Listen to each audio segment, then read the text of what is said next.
Good evening, lovelies and gems. Welcome to another episode. We're on episode 7. This is Saturday, February 12th. I am your hostess, as always, Lucicio, and in keeping with February being Love Month, I'm going to do another episode focused more on what is right or could be right.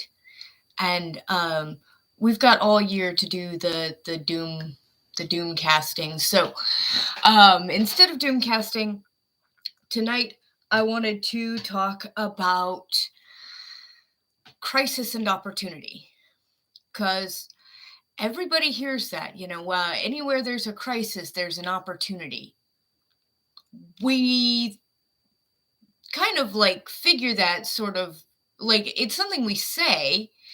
And a lot of us like to at least pretend we understand. But it isn't really necessarily something that we give a ton of thought to when we're faced with crisis. And here we are, faced with multiple crises, every angle of crises. So,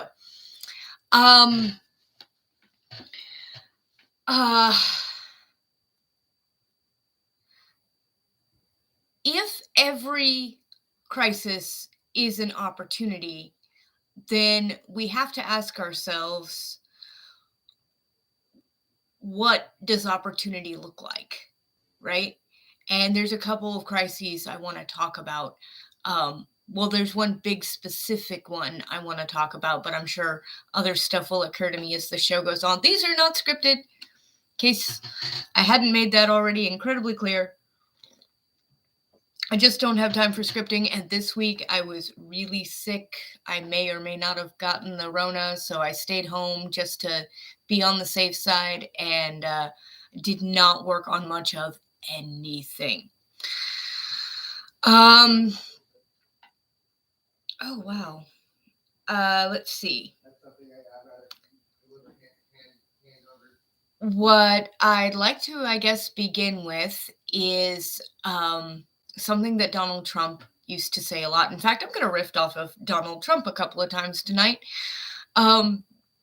because he said things that got him elected. And the reason those things got him elected was because within them, there was a ring of something true. There was a tiny, tiny, minuscule kernel of some truth. And one of the things he talked about, his campaign slogan, and what has now just been horrendously hijacked, is the phrase, "Make America Great Again." And we need to unmask this phrase. It's used by right-wingers. Good evening, Fred. Thank you for being here. I'm glad you were able to catch closer to the beginning. That's wonderful. So when Donald Trump says, "Make America Great Again," we're left with an interesting question. What does great look like? What is meant by great? Now, the question that was asked, of course, was, what does he mean by great?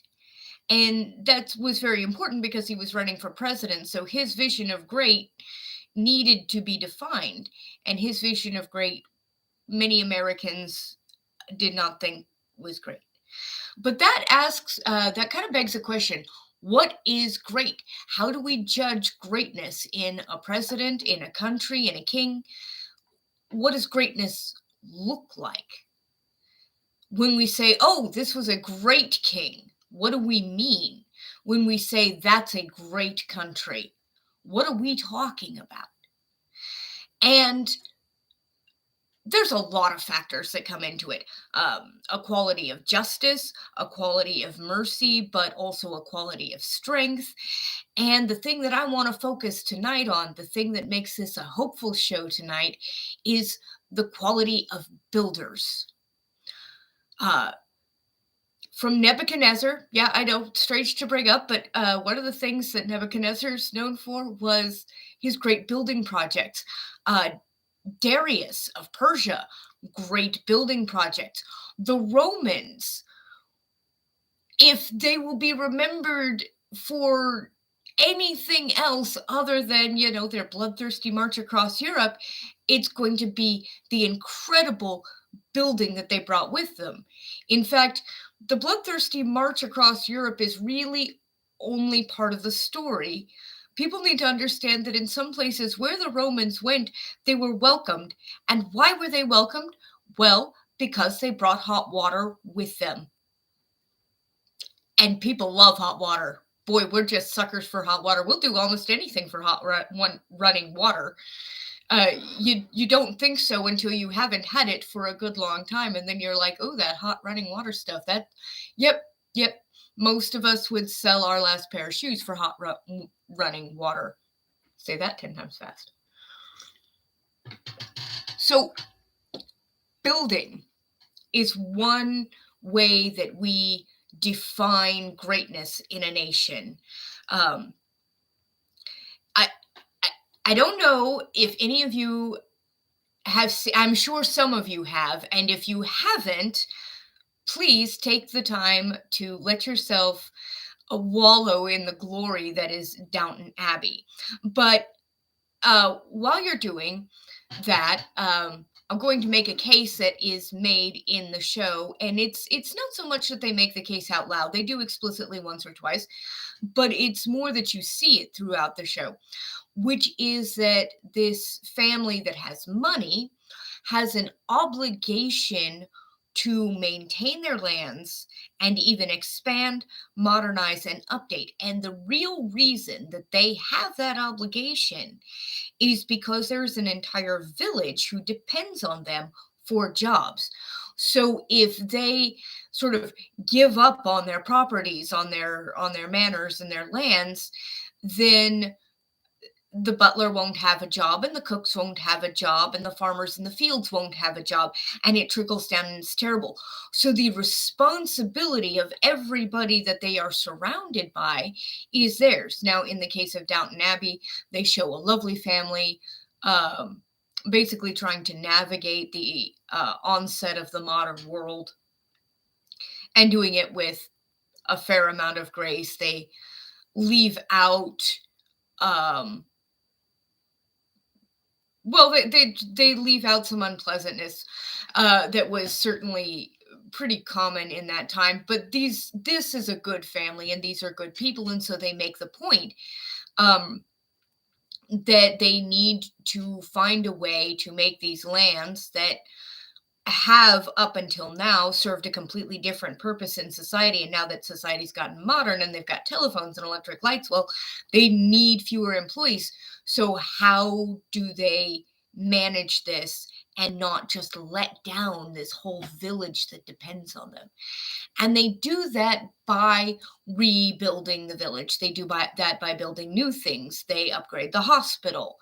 Um, at one point, they talk about upgrading their fire department, although the house is so big that it has its own fire department, which I realized would have been a necessity at some point, and that is kind of cool. So,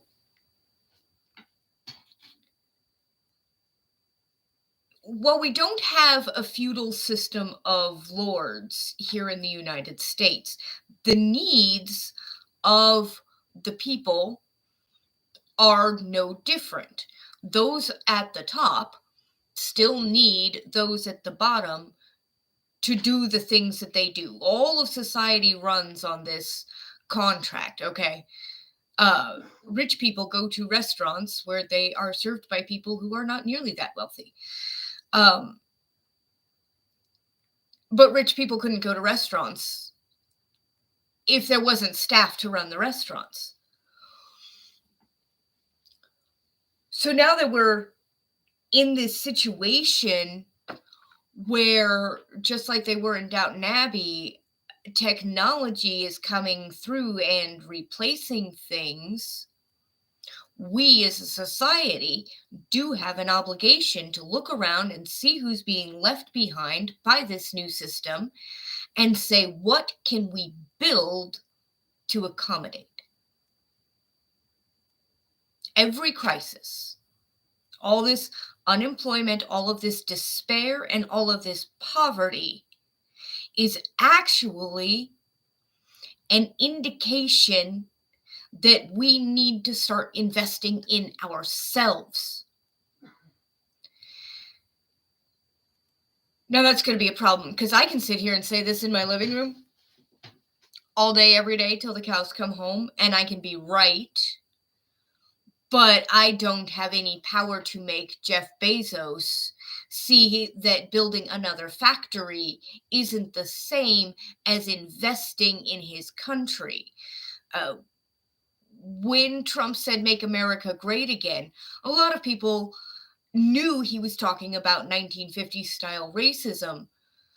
But that's only on one level, because on another level, he's also talking about the Chrysler building. He's talking about the old railroads. Our industry once made us money. We built one of the most fantastic infrastructures on earth in its time. And we got very, very rich doing it. Now that infrastructure, the basis of that infrastructure, in fact, even how we build infrastructure has changed.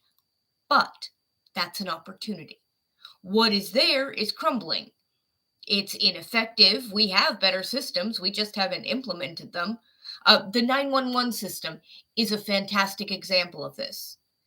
It's very antiquated. It has not been, I think the last legitimate update of the 911 system was back in the early 70s at some point. And I could be remembering that wrong. I read that a long time ago. Also, I don't know if I read it from a reliable source, so there's that. But I remember reading somewhere that the last time the 911 system got updated was sometime in the very early 70s. We have cell phones with trackers and all kinds of new ways of networking and interacting, and a 911 system that gets overwhelmed, staffed by people who are overworked and underpaid. And in some places, very likely also undertrained. And we're not doing anything about it. Nobody's talking about rebuilding the infrastructure that is a broken 911 system. And nobody's discussing about how we could turn most of the 911 system into apps that could be used from cell phones to ping emergency services directly to people's locations, which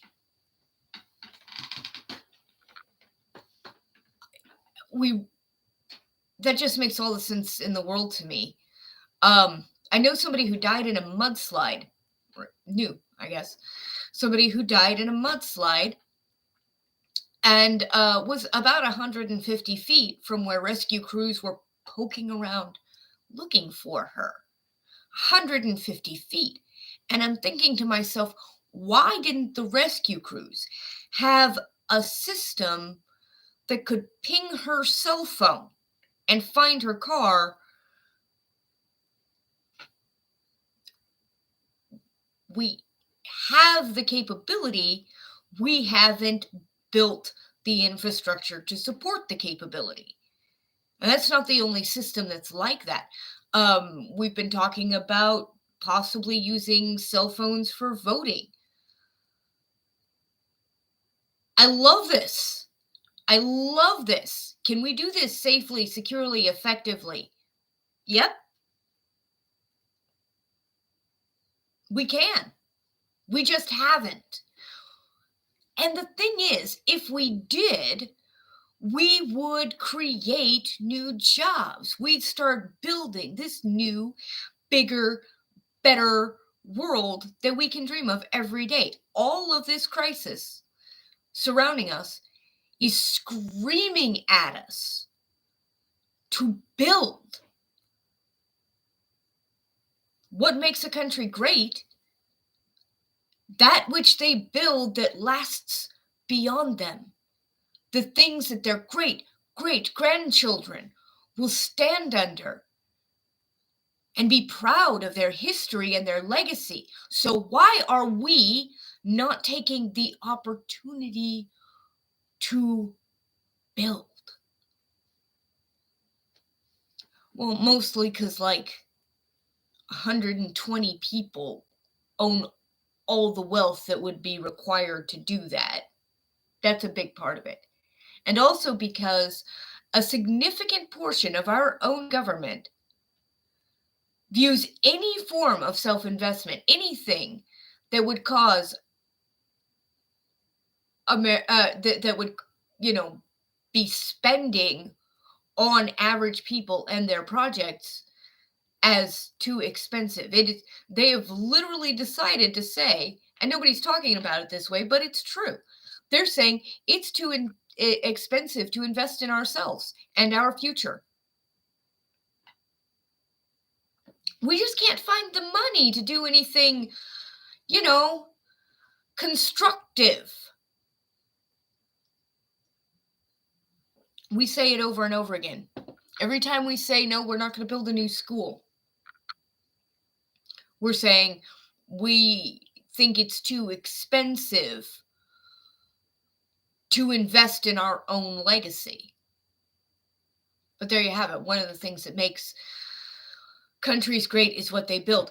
France is known for the Eiffel Tower all over the world. It's known for other big buildings too. That cathedral, Notre Dame. Let's see.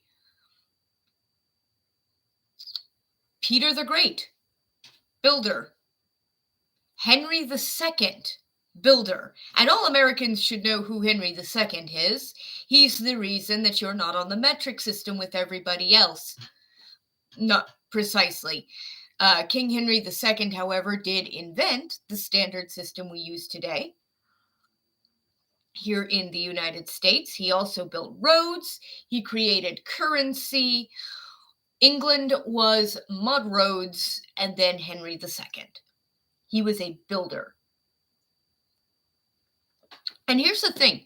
You may or may not know about Henry II, but you do know about his sons.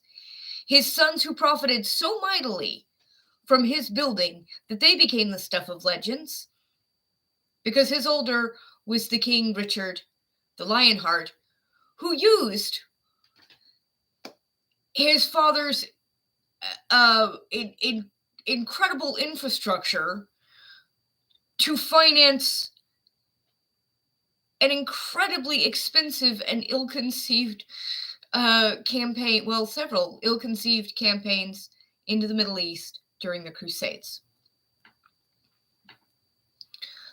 But Henry was brilliant, so there's that. Let's see, other great builders. Ramses. I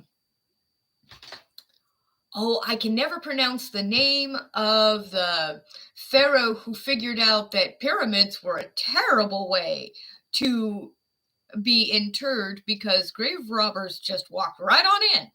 And so he commissioned to build the Valley of the Kings, one of the great wonders of the world today. So in previous points in history, countries that were floundering were frequently brought back from that floundering by the leaders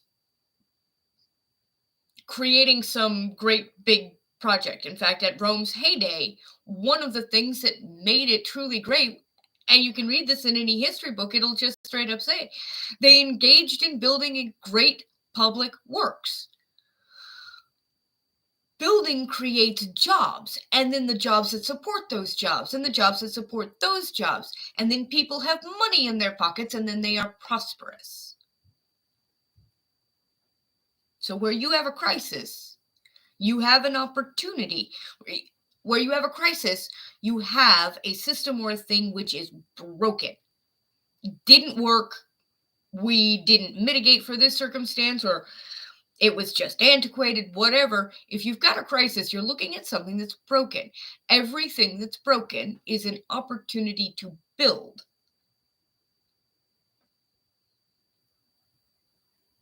I was going to recommend that everybody read the Ferengi's Rules of Acquisition, but then I read them tonight, and only some of them have a shred of morality in their usefulness.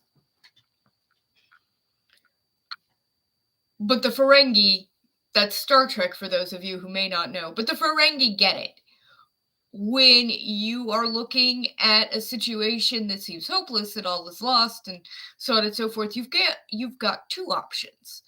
You can run from it, or you can find a way to profit off of it.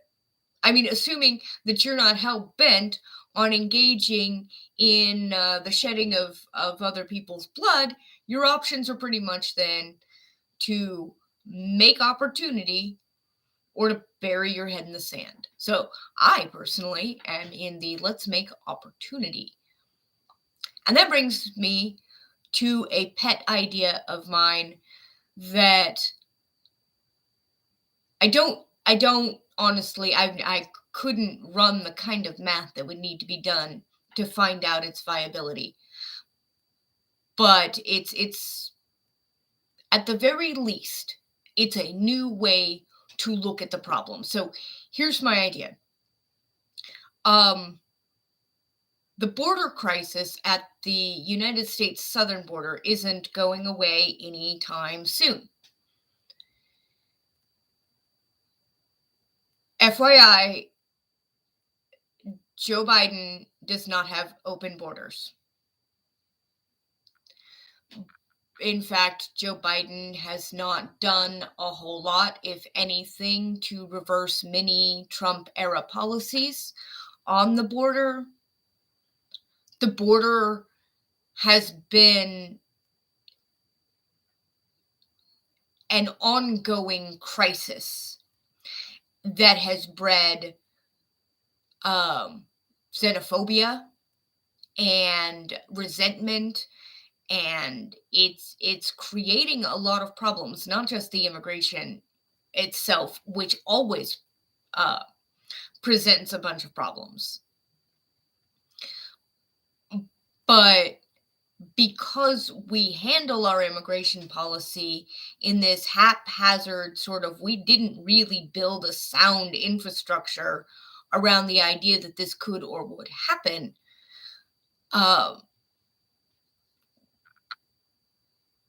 It's costly and ineffective, and it's creating resentment. I have a solution I have an idea of a solution about that. Before I get to that solution, I want to read a couple of comments here. John Harvick, thank you for joining us again tonight.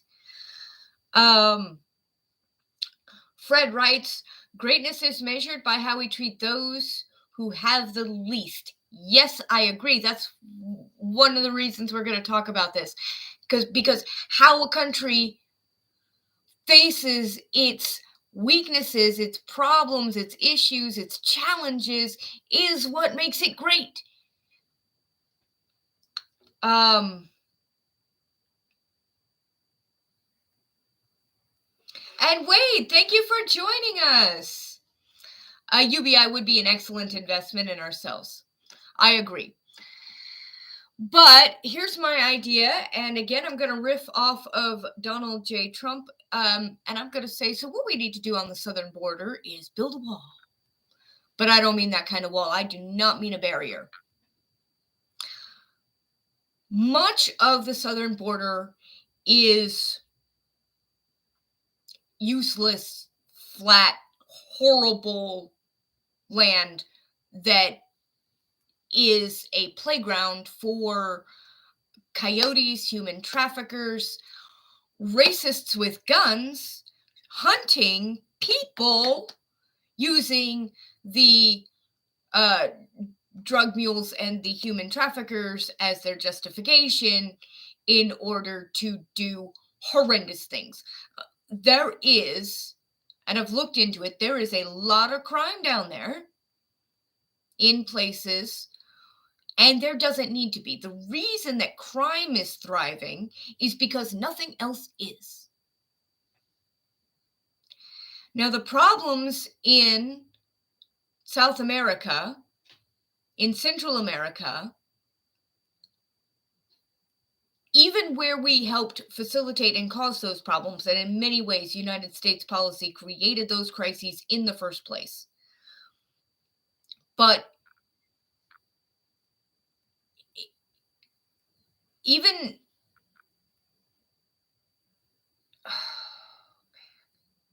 I'm still getting over being sick, and I'm having trouble concentrating. Um, yeah, we're not going to be able to necessarily fix any of those problems. Our policies can alleviate many of them, and we should. Other countries' prosperity could add to our own. We always think of it as a purely competitive market instead of as a cooperative market. And honestly, it's very costly to think that way. We're not looking at the big picture when we think that way. We're putting money in the hands only of the controllers when we think that way and nobody else. But because those problems do exist, and in the really real world they do exist, people are going to keep coming up here. Now Mexico has opened a great deal of their country also to these refugees from South America. They've settled quite a few of them. They have some fairly robust programs. Their programs are certainly more robust than ours. The difference is that Mexico does not have nearly what we have in terms of economic infrastructure in order to support that. And millions of people, no, I'm sorry, that's probably an exaggeration, but hundreds of thousands. And we're going to keep coming and coming and coming.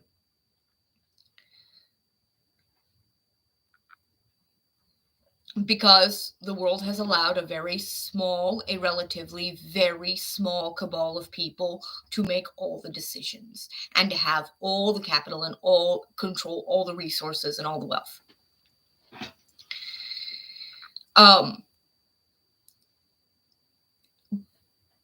But we don't have to handle that crisis like an us versus them. Like, there's this a priori assumption for a lot of people that people coming from South America or Central America or Mexico are the other, that they're adversarial in some way. And our propaganda machine works overtime to make sure that at all times you're not allowed to see those people as human beings. You're only allowed to see them through the eyes of their poverty and their problems, not their potential, not their talents, not their skills, not their resilience, not their toughness, not any of the things that we pride ourselves on. You're only allowed to see them through the eyes of their issues and their poverty. Our propaganda machine works overtime to make sure that that's the image we get, right? But they are also people. In the meantime, our southern border is a dead zone. It really is in a lot of places. There is not a ton of industry down there. And there could be.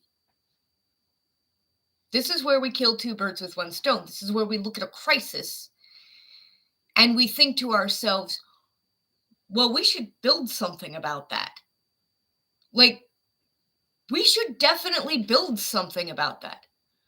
What if instead of this incredibly adversarial situation where we don't have enough judges or enough courts or enough lawyers to get these thousands of people through a system, when really we're actually cycling through the system so we can kick them back out again? Like, very, very few people are getting let through, right? Even very clearly well-deserving people are not getting through.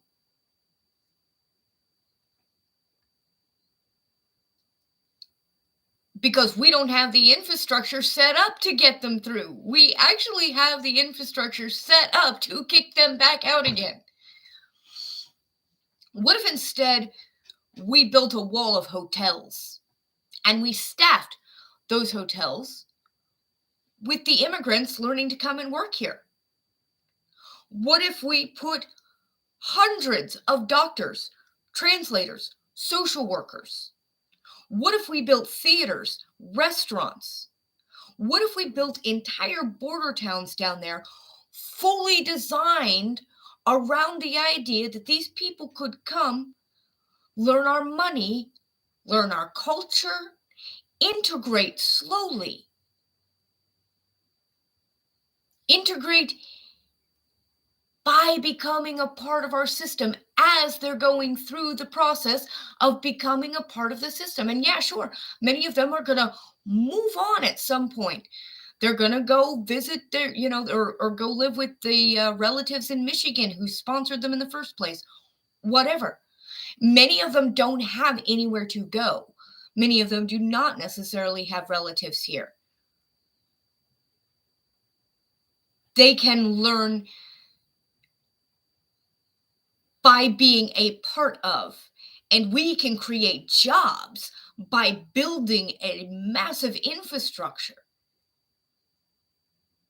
Now, coyotes take advantage of all that emptiness right now, and they hide with the other refugees because instead of well-trained and helpful psychologists and doctors greeting these people, the Border Patrol treats everybody like the enemy. And that makes it a little hard to pick out the enemy, right? If instead we treated these people like human beings, the coyotes would start sticking out very much like sore thumbs. Okay. First of all, one thing we know about a lot of the drugs trade and a lot of the human trafficking is it doesn't actually come over the border. I mean, they found a tunnel that I don't remember where on that side of the border, on the southern side of the border it began, but it ended in Chicago, okay? The tunnel ended in Chicago. That's nowhere near the southern border.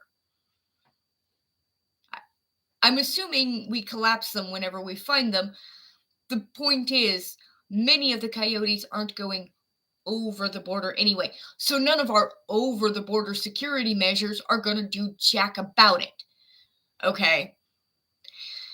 Some of them, however, do. And in those cases, they're going to stick out like sore thumbs because trained psychologists and translators are going to be able to very clearly see the difference between the legitimate refugees and those who are not so legitimate. We can create jobs, we can create opportunity, we can create a culture, we can create life in the most desolate parts of our desert. We can provide opportunity. We could make a lot of money from this. That's the other great thing about seeing opportunity in crisis. The areas in question are plagued by poverty. We don't invest in those communities. We don't invest in the doctor's offices. We don't invest in the storefronts. We don't invest in the lawyers. We don't invest in any of that. And poverty is rampant. Where poverty is rampant, crime goes up. Desperate, frightened people scrambling to just get by tomorrow do desperate, stupid, short-term thinking. When you build schools and you pay teachers, you provide good jobs, wealth, prosperity, and opportunity.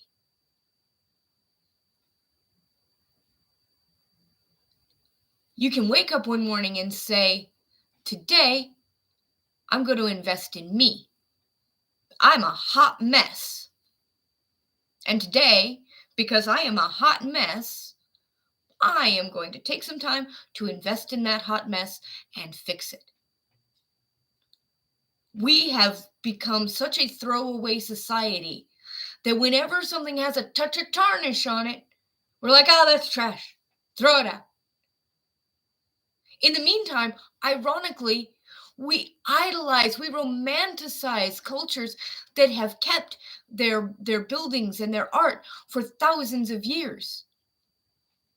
Popular meme goes around showing a Japanese method for keeping ceramic together, which is to fill the cracks with gold. And over time, this creates these beautiful, beautiful pieces that are more beautiful after being broken than they were when they were first made. And that is about perspective. Um, the United States is a young country still in terms of countries. We're babies. We're like toddlers, like right? And because of it, I think one thing that we lack, even though we definitely have a culture and all of that, is that sense of legacy and where we belong in it. We tear down old buildings. Um, we don't rebuild them, and that's partially because much of the United States was built after the great ages of building. Um, a lot of the United States was built by farmers, people who didn't have a lot.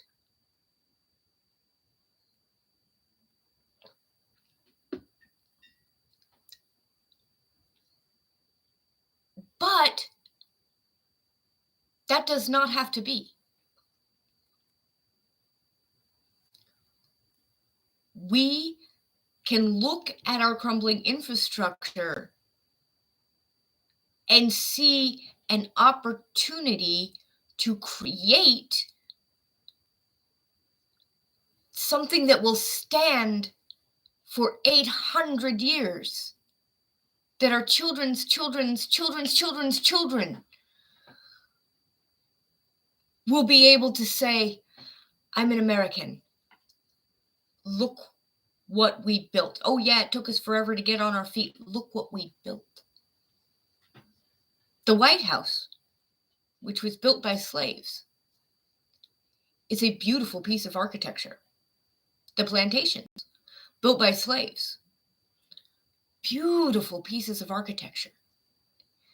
And yet, none of them compare in opulence to the palaces that were built by ancient kings and emperors who paid their workmen. Countries that are great, that are truly great, provide prosperity to their citizens. If we want to be great, we have to think outside of individualistic, selfish desire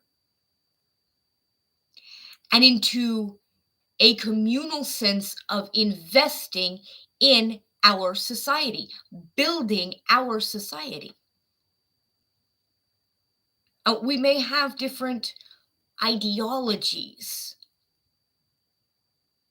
but we all want to live on clean streets. There's no human being who wakes up in the morning and says, I want to live in a place with no opportunity and cracks in the sidewalks and syringes in the park benches. No one says that. But if we want those sidewalks, we have to build them. We have to convince our government that when it says no to building, it's not becoming great. That's the opposite of greatness. When we judge in history, we don't look kindly on the leaders who said, I'm more interested in the excesses of the bourgeoisie than I am in building great things for which my country will be known for hundreds of years. So we can do that. And we have more opportunity here than we think. The hemp industry Oh man, could we just like spend days and days talking about the potential of the hemp industry for the United States? How much money that could make us? How good it would be for the environment? How many jobs it would create? What about bamboo?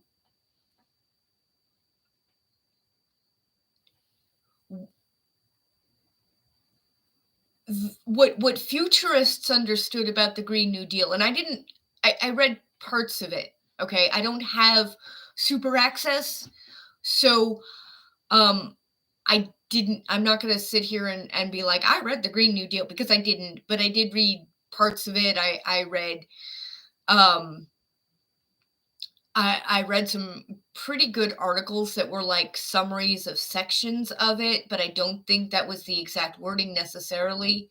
Although I remember that article quoted parts of it exactly. Uh, I didn't agree with everything. But the principle in the Green New Deal, and in fact, the principle in Biden's Build Back Better plan, is the same as what I'm talking about now. Although, again, I didn't like the implementation. Personally, there's a lot of things that I would change. If I were Queen Supreme and ruled the world, wouldn't that be nice? I swear I'd be a benevolent dictator. Anyway, but the principle is the same as what I'm talking about. The idea is that our systems are antiquated and we need new ones. We also have rampant poverty and crime, and that is because idle hands, depression, apathy, hopelessness, and losing is contagious. Like, if you're on a losing streak, and anybody who's worked on a project, you know, knows this. If all of a sudden you're on a losing streak, it's not always good to. In fact, it's almost never good to just keep at it, keep at it, keep at it. Take a break. Give yourself a break, because losing streaks can be contagious, and then they can snowball into greater catastrophes. We're in a place where we've hit a losing streak, because everything has become about what we can't do, what we can't say, what's too expensive, what's not enough. In the meantime, we're surrounded by crisis, which actually means that we are standing on a bed of gems. This is a bed of opportunity. Opportunities to build what is broken, and in doing so, provide these people, this generation, the opportunity to build their legacy. Legacy isn't just about preserving what our forefathers already built, it is about taking the seeds they gave us and expanding on them until the tree is more for our great grandchildren than it was for us, and giving them room so that they can take the seed that we gave them and build their own legacies. Right now, all the focus is on, are we falling apart? Is it all over? Oh, the sky is falling. Yeah, okay. The sky is actually objectively kind of falling. Okay, anybody who doesn't know that isn't paying attention. So we build wings. Being a human being is an adapt or die proposition. It just is. Necessity is the mother of invention. Everybody knows that. Necessity knows no price. Ferengi Rule of Acquisition number 279. Wait, did I get that right? Yeah, 279. Necessity knows no price. In other words, if it's necessary, then it's necessary. And the cost of it isn't the question. So right now we have a crisis on our southern border.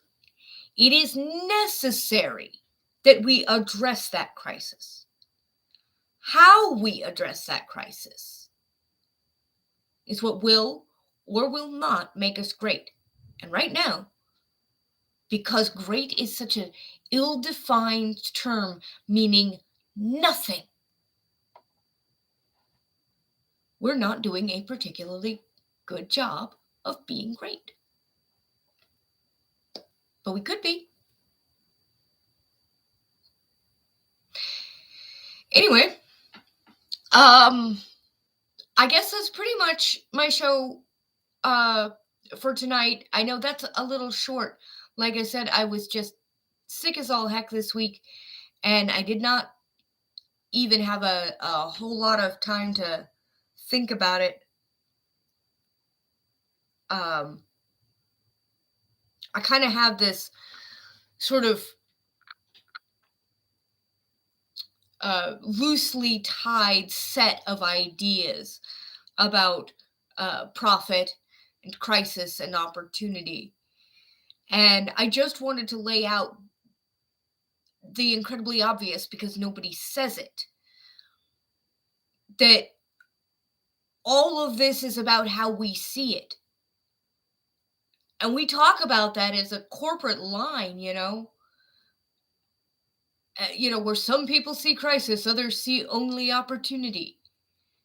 And then we continue our weekly doom scrolling and we wonder why it's all going to hell in a handbasket. And it's because we're focused on the problem and not on the solution. And we're so caught up in that problem. We're so caught up in the crisis of that problem. It does not occur to us to take a step back and a deep breath and go, oh my goodness, look at all this opportunity we have to build something bigger than ourselves, better than we imagine. And the people who have the money and the power to think that way are equal parts just as caught up in the same panicky mindset as average Americans. So, to some extent, cut off from that idea themselves, or just too selfish to think of anything beyond their own personal legacy, not thinking of themselves as a reflection of their country, and not seeing how everybody else could also be a reflection of the greatness of their nation. It is one thing to be an incredibly wealthy person in a corrupt nation. It's a better thing to be an incredibly wealthy person in a nation whose greatness is defined in part by the prosperity and opportunity and education of its citizens. What a much better thing that is, to be lord of an amazing country. We don't think that way anymore. We just don't. And the corporate line will pay lip service and nod to it, but it's more interested in starting another war to distract from its many scandals and corruptions than it is in taking the opportunity to build a legacy by Americans for Americans. To ask ourselves, to wonder, what is it that we can do to build a great nation on this earth with a legacy that could last thousands of years? Are we going to let ourselves be defeated by this moment? I don't know. That's up to us. I don't like to doom prophesy, so I'm going to say I hope not. Trend's not looking good. You don't need a crystal ball to see that, but we can hope not. We can hope that at some point we look around and instead of just problems and frustration and misery, we say, wow, that street could use a new library, a really grand library. And we should have enough pride in ourselves to build a beautiful library there. This neighborhood could really benefit from having its music scene brought up, given a chance. We could build that. And in truth, we actually don't need to rely on billionaire investors. Okay, just to be clear. It starts at home. It starts in your neighborhood. For some people, that's going to mean joining a political party. For some people, that's going to mean getting the neighborhood together for Tupperware parties like in the old days. And then talking about the things that your neighborhoods need. It could be petitioning your city council for a playground. It could be bringing these things to your city council's attention and saying, hey, when do we get to invest in us? It can be demanding of your representatives, the people who are supposed to represent you and your opportunities. Hey, what you got for us to build? We got workmen that need work. What do we get to build? Anyway,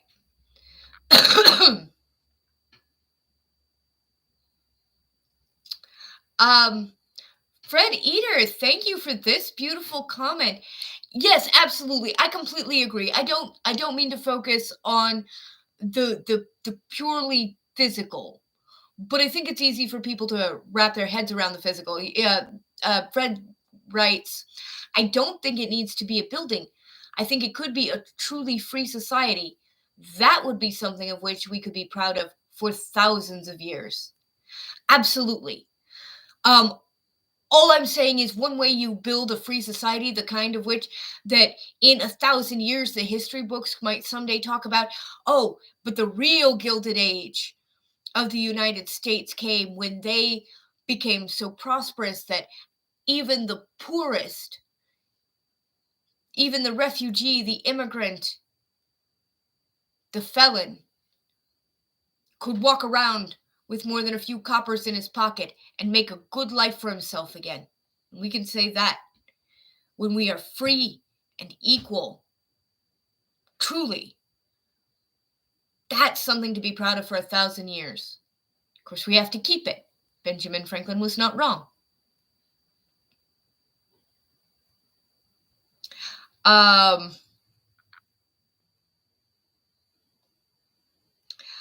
Okay, wait. Quote, just now, countries that are truly great provide prosperity to their citizens. And then citizens. So I think you're making a point that it should be for Americans. Okay. All I'm saying is that the situation at the border can be a process of naturalizing citizens. I mean, once they become citizens, once we create a process for which somebody can come here and say, I want to be a citizen of this country, okay, learn our money. Here's some help with the language. You're going to need that. The vast majority of the country does still speak English. Yes, there are communities that speak Spanish. There are communities that speak Dutch, German, Vietnamese, and that is wonderful. I encourage more communities like that to be built, but certainly, then they become citizens. And citizens are taxpayers. Even Rome had a system for which people from other places became citizens. And once you were a citizen, well, that came with certain privileges. And yes, we can build a country that creates opportunities not only for citizens, but also for those seeking to come and find opportunity, or more importantly, to lend their skills, their talents, their unique human spirit to the strength of that prosperity and opportunity.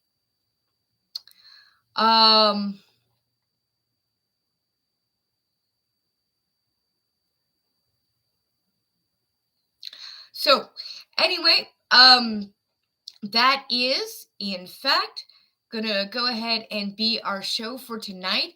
I want to give a big shout out again to Fred. Thank you so much for being here. John, thank you so much. You guys are invaluable. Wade, thank you so much for coming. I really appreciate it. I hope to see all of your lovely faces again next week. Do be safe out there. Um, yes, this latest version of the coronavirus is lesser.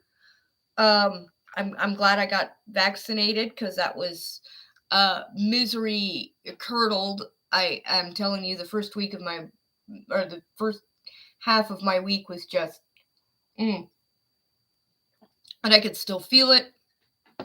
It's awful. Don't do it. I am glad I got vaccinated though. So get the good N95 masks, stay socially distanced. I know a lot of places are lifting their restrictions right now, but do make the choice for yourself to be safe. Other people have cooties. They have icky cooties. Okay, uh, this is why kindergartens are just like germy infested little petri dishes, because by nature people have cooties. So uh, be good to yourselves, be good to each other, and I will see you all next week. As always, thank you so much for joining me, and of course, live long and prosper.